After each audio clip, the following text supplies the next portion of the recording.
How to cancel a pickup order in Foodpanda. Hello everyone.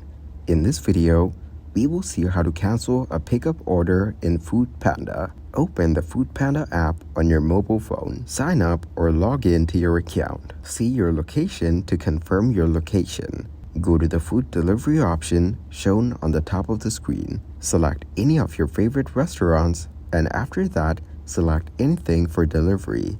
Add it to your cart. You can view the cart by selecting it. Place your order by adding your address. Choose the payment method according to your choice and confirm your order.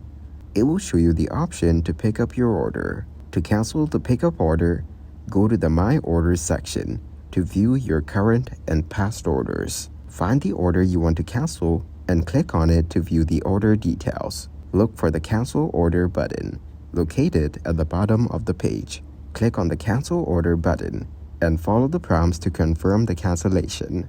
Thank you guys for watching this video. Hope you got some value. Make sure to like the video and subscribe to the channel to get notified of new videos. See you in the next one.